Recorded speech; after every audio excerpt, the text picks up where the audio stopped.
प्यारे बच्चों, दीर्घवृत्त की जो इससे पहली वीडियो थी उसमें आपको दीर्घवृत्त की सारी जो फंडामेंटल चीजें हैं आपको क्लियर कराई गई।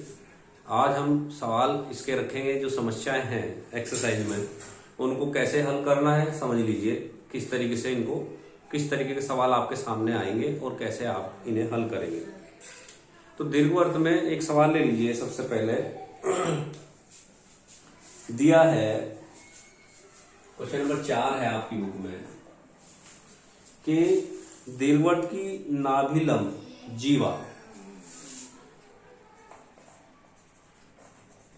दीर्घवृत्त की नाभिलंब जीवा की लंबाई 5 दे रखी।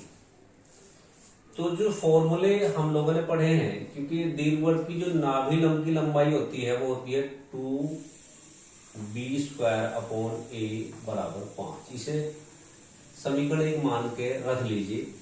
आवश्यकता पड़ेगी, जैसी कंडीशन होगी वैसे इसमें काम किया जाएगा। और उसमें एक चीज और दे रखी, उत्केंद्रता 2/3 है। दीर्घवृत्त की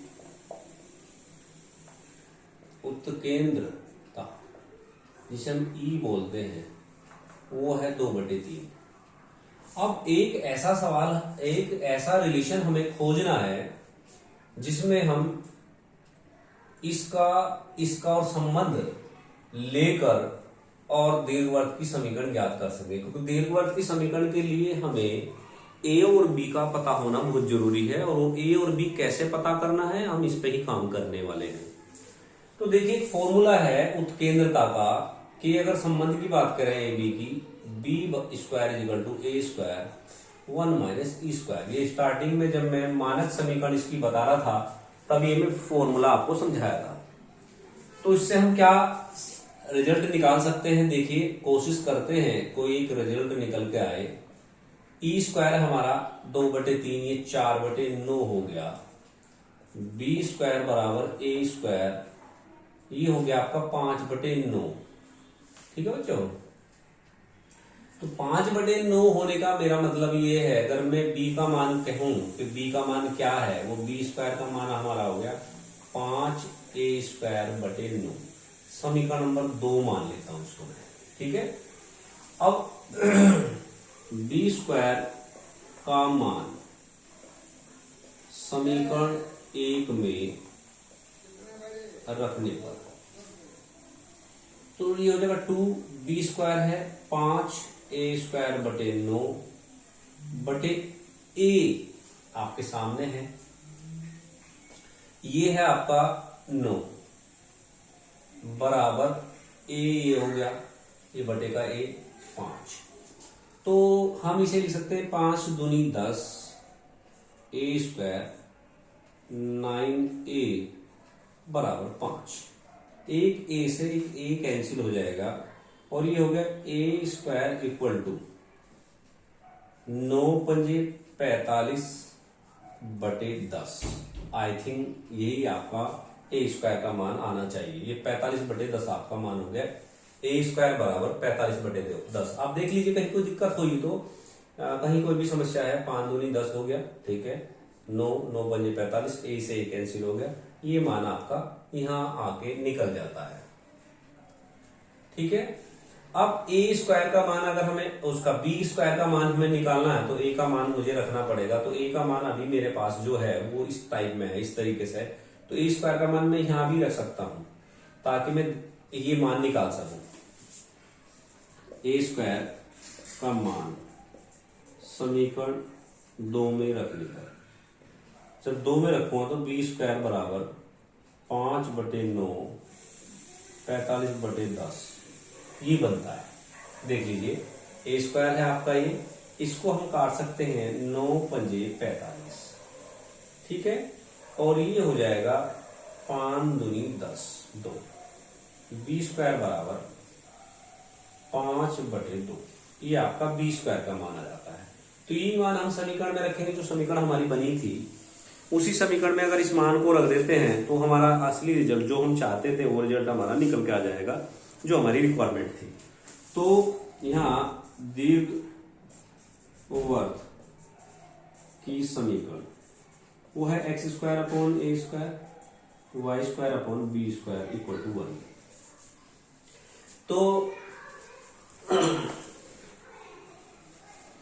तो आपका x square upon a square आपका है 45/10 प्लस बी स्क्वायर है आपका वाई बी 5/2 2 5 इक्वल टू 1। ये आपका मान आ जाता है। अगर आप एलसीएम लेना चाहें तो एलसीएम भी हम ले सकते हैं। 9 से मल्टीप्लाई कर देंगे, यहाँ 9 × 45 हो जाएगा, 9 दूनी 18, ये 45 इधर चला जाएगा। तो ऐसे सवाल आपके सामने रहेंगे तो आप इस तरीके से करेंगे। और सवाल देख लेते हैं। और सवाल देखिए, अब मैं थोड़ा सा अलग ही लेके चलूंगा, जो बिल्कुल अलग क्वेश्चन होंगे। तो क्वेश्चन नंबर 9 देखिए आप, इसमें बिल्कुल अलग है। इसके अलावा इस टाइप का क्वेश्चन हो चुका है। इसने कहा है उस दीर्घवृत्त का समीकरण ज्ञात कीजिए जो बिंदु -3 और 1 से होकर जाता है और जिसकी उत्केंद्रता E √2/5 है। आप हमसे पूछा गया है दीर्घवृत्त का समीकरण, तो हम लिखेंगे माना दीर्घवृत्त का समीकरण x square upon a square plus y square upon b square equal to 1। समीकरण नंबर 1 ये हमें दिया है। अब समीकरण 1 बिंदु -3 1 से होकर जाती है। ये सवाल में दिया है बच्चों कि ये -3 1 से होकर जाती है, समीकरण नंबर 1। तो जब -3 1 से होकर जाएगी तो ये इसको संतुष्ट भी करेगी। कैसे संतुष्ट करेगी? जब इसमें वैल्यू रखूंगा तो -3 यहां रखूंगा तो 9/a square 1/b square is equal to 1। ये समीकरण आपकी हो जाती है 2। ठीक है। इसके बाद हमें ज्ञात क्या है? उत्केंद्रता E √2/5। इसमें उत्केंद्रता ज्ञात है। तो मैं वही फॉर्मूला देखूंगा कि कौन सा ऐसा फॉर्मूला है जो ए और बी के बीच में रिलेशन बना सकता हो और ई भी उसमें आता हो। तो एक फॉर्मूला है b square equal to a square 1 minus e square. B square upon a square 1 minus e square का मतलब है 2/5 या 3/5। ये हो गया बी स्क्वायर बराबर 3a स्क्वायर बटे 5। ये आपका बी स्क्वायर का मान आ जाता है। मैं इसको मान को यहां रख सकता हूं।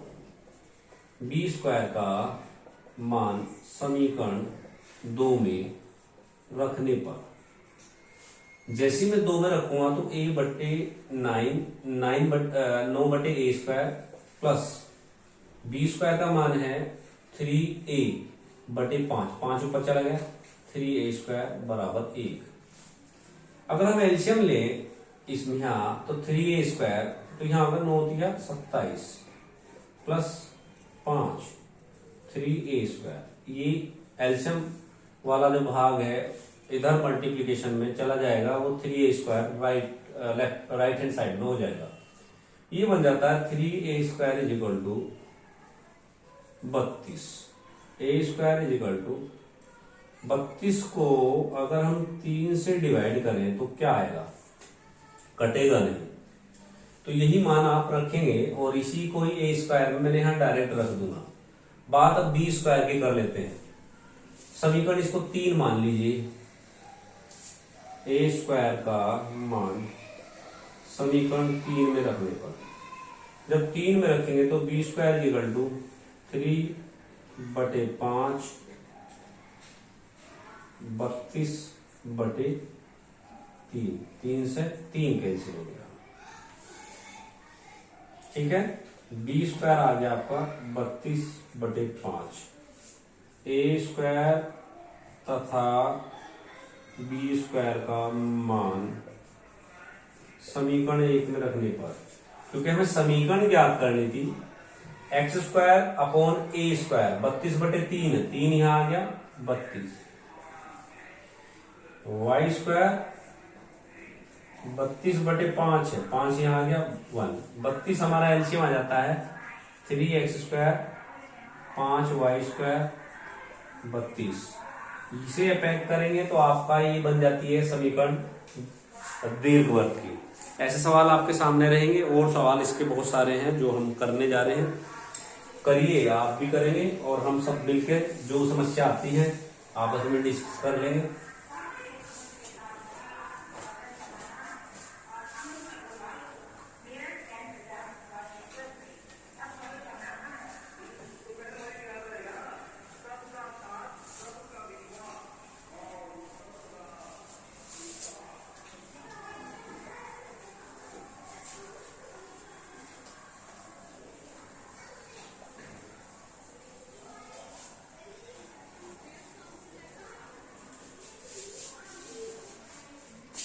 ठीक है, सवाल बिल्कुल अलग लिया जाएगा आगे।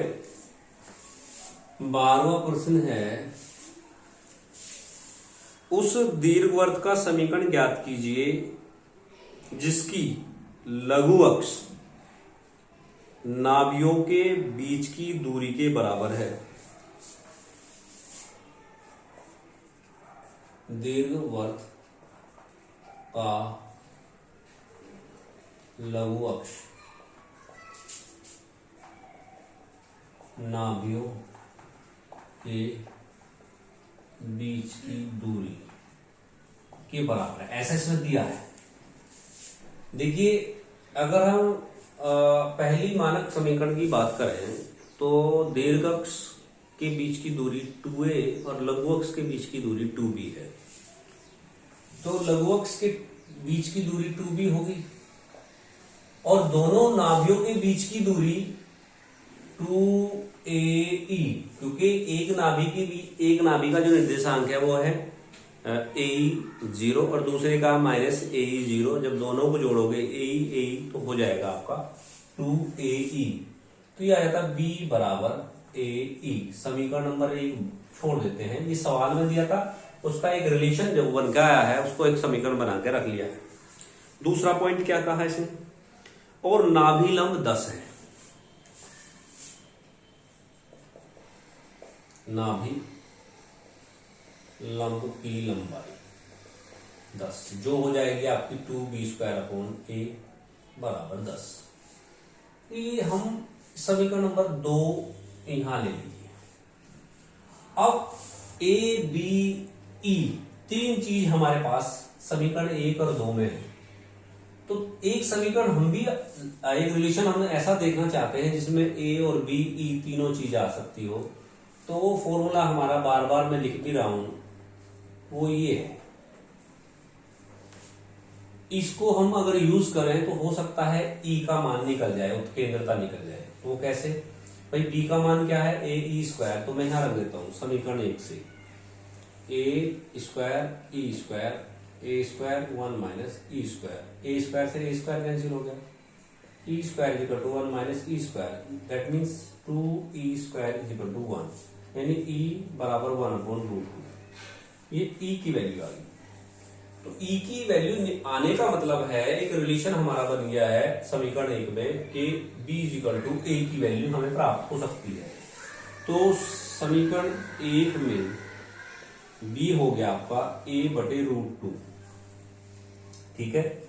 B का मान जब मैं समीकरण 2 में रखूंगा, B का मान समीकरण 2 में रखने पर तो ये बन जाता है 2 × b² है हमारा, तो ये हो जाएगा a²/2 बटे a = 10। 2 से 2 कैंसिल हो गया, a बराबर 10 आ गया। ठीक है, यही मान अब मैं यहां रख दूंगा तो b का मान आपका आ जाता है, जब मैं इसमें रखूंगा 10/√2। ये b हो गया, ये a हो गया। दीर्घवृत्त की समीकरण x² / a² y² / b² = 1। a 10 है तो x² / 100, b हमारा 10/√2 है, 2/10 बराबर 1। ये इधर चला जाएगा आपका, ये 2/10 हो गया। अब जब ये चला गया तो 50 लिख लीजिए, या आप सीधे सीधे आप लिखेंगे इसे x² प्लस 2y² बराबर 100। ये आपकी दीर्घवृत्त की समीकरण तैयार हो जाती है। मैं समझता हूं आपको ये बात समझ में आई होगी। ऐसे ही आप आगे सवाल देखिए, 13वां क्वेश्चन है, बिल्कुल जो अलग क्वेश्चन होंगे उन्हीं पे बात की जा रही है। उस दीर्घवृत्त की उत्केंद्रता ज्ञात कीजिए जिसकी नाभिलंब जीवा लघु अक्ष की आधी है। दीर्घवृत्त की नाभिलंब जीवा बराबर लघु अक्ष बटे 2। नाभिलंब जीवा 2b² लघु अक्ष 2b/2, 2 से 2 कैंसिल हो गया, 2b² बराबर b। a, अब मैं b से b कैंसिल कर दूं तो a का मान आ गया 2b, एक संबंध बन के आ जाता है।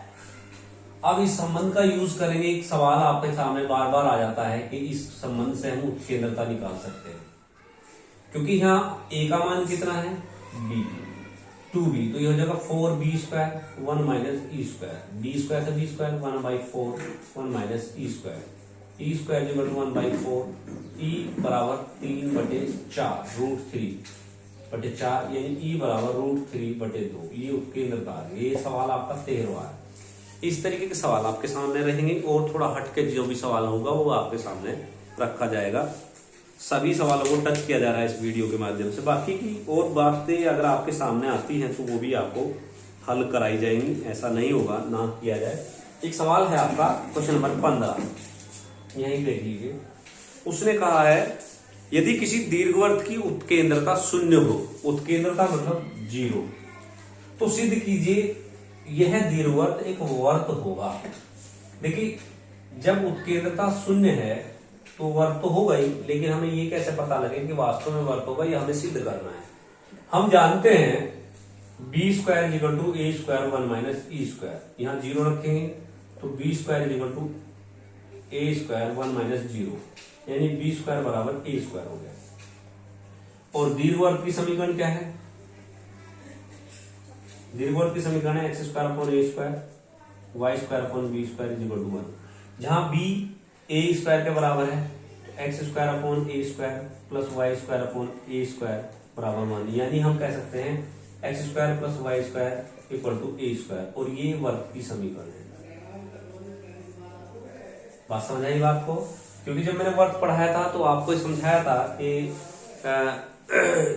उसमें जो त्रिज्या है राइट साइड रहेगी, और त्रिज्या यहाँ होगा आपका x² प्लस y², यानी ये इसके जो मूल बिंदु है वे 0 0 है। ये वर्त की मानक समीकरण है, व्यापक समीकरण नहीं है। आपको समझ आएगी, समझ में आ गई होगी।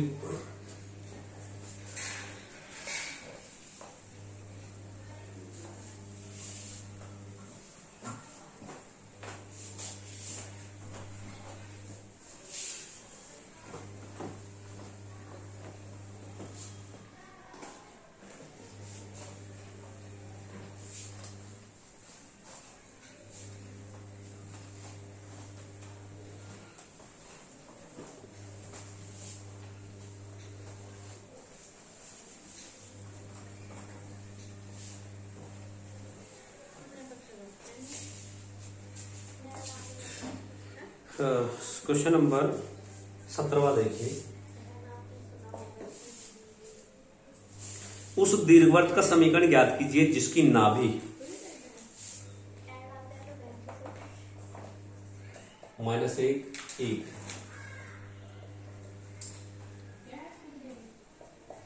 -1 तथा नियता की समीकरण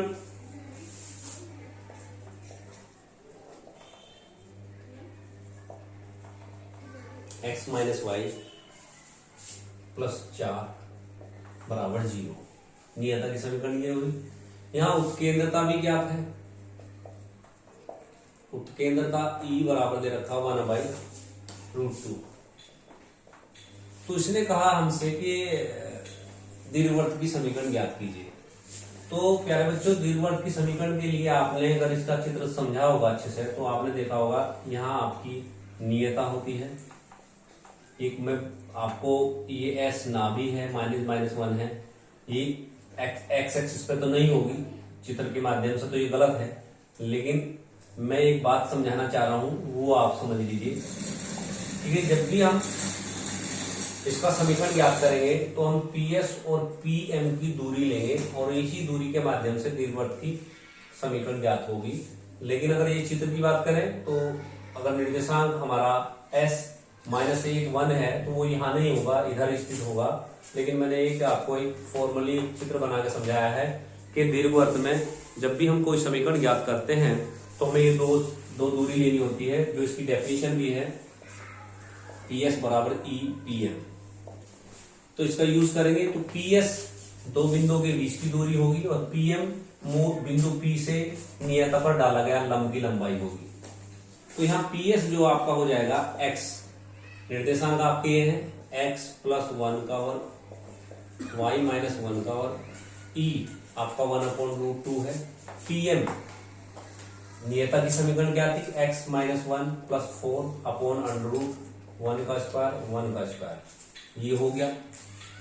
तो ये कुल मिला के आपका जो बन जाता है वो बन गया आपका √x² 2x + 1 y² - 2y + 1 बराबर 1/√2 x - y + 4 बटे √2 आपका हो जाता है 2।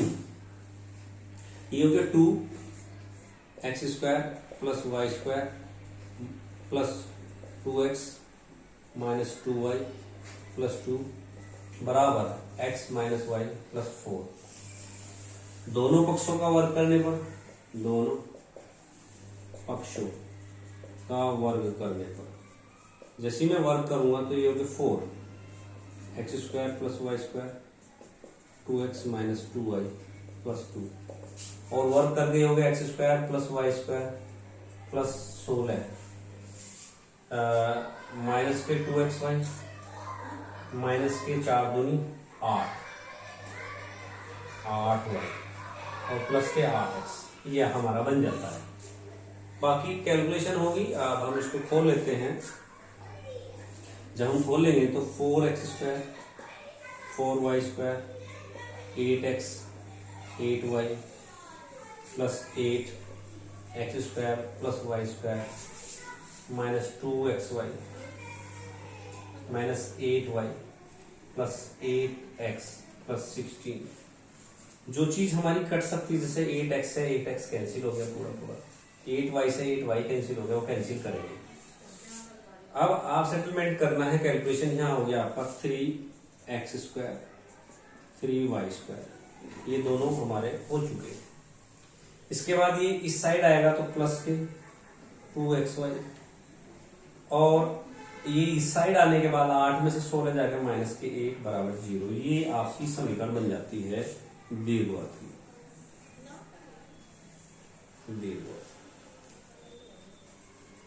आप ये मत समझिए कि अपोन में A² + B² आना चाहिए। अगर हम इसे चाहेंगे तो कर सकते हैं, लेकिन जैसे इसमें सवाल में रखा गया है इसी तरीके से आप सवाल जो भी बन के आएगा वो वैसे ही रखा जाएगा। ये आपका हो गया सवाल नंबर 1। आगे बहुत सारे क्वेश्चन ऐसे रहेंगे जिसमें आपके सामने समीकरण रहेगी और समीकरण के साथ साथ आपको उत्केंद्रता है, नाभिलंब है और लघु अक्ष की दूरी है, ये सारी चीजें ज्ञात करनी होगी। ऐसा भी सवाल एक टच कर लेते हैं, यूपी बोर्ड में आया हुआ है। और प्यारे बच्चों, हम चाहते हैं कि आप इन सभी सवालों को अच्छे से तैयार भी करें। एक सवाल हम और लेते हैं जिसमें जो बिल्कुल इसमें एक ही टाइप बची हुई है, वो मैं आपको क्लियर करा देता हूं। इसमें लिखा है सवाल में 9/x² + 4y² = 44। इसमें कहा गया है कि दीर्घवृत्त का नाभिलंब, उत्केंद्रता और नाभियों के निर्देशांक ज्ञात कीजिए। 3 चीजें पूछी हैं। तो सबसे पहले हम इस समीकरण में A² और B² का मान निकालेंगे, दैट मीन्स A और B का मान निकालेंगे। तो इसको पहले 144 से डिवाइड कर दीजिए, वो इसीलिए कि ये एक मानक समीकरण बन जाए। एक्स स्क्वायर अपॉन 9 दूनी 18, 9 या 9 दूनी 18, 2 36, 4 36 तो ये होगा, 4 या 12 36 ये हो गया, 9 दूनी 18। चलो खैर जो भी है, मैं अभी तो ये लिख लेता हूँ, छड़िए 144/9, मैं नहीं डिवाइड कर रहा, मैं ये लिख रहा हूँ, और वाई स्क्वायर 144/4 बराबर 1, यानी कि एक्स स्क्वायर ये हो गया आपका 12/3 का वर्ग, 12/2 का वर्ग। ठीक है, अब इसको लिख सकते हैं एक्स स्क्वायर 3 चौक 12, 3 चौक 12, 4 का वर्ग, 6 का वर्ग, यानी समीकरण एक की तुलना x square upon a square y square upon b square equal to 1 से करने पर जब तुलना करेंगे तो ए बराबर आ गया 4 और बी बराबर आ गया 6। अब इसने हमसे सबसे पहले पूछा है सवाल में नाभि लंब की लंबाई, नाभि लंब की लंबाई। अब ये नाभि लंब की लंबाई में आपका यहाँ जो है b बड़ा है a छोटा है, यानी a छोटा है तो ये हो जाएगा 2a² अपॉन b, नाभि लंब की लंबाई के हिसाब से। तो उस हिसाब से हमें सवाल देखना है, जैसा आपका ये आपका जो इसकी अगर चित्र की बात करें, ये आपका y अक्ष पर इसका दीर्घ अक्ष है, क्योंकि b बड़ा है, b का मान 6 है, तो ये हो गया 2a², a मतलब 16 और b मतलब 6, 2 3 6, यानी 16/3 तो आपका आ गया नाभि लंब। ठीक है, इसके बाद इसने पूछा हमसे उत्केंद्रता।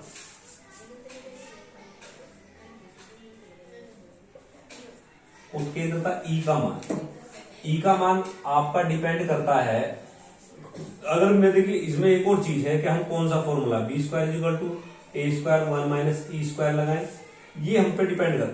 मान लीजिए मैं यहाँ b का मान 36 रख देता हूं और ये 16 हो गया, ये मान लो 16/36 हो गया, 1 - e²।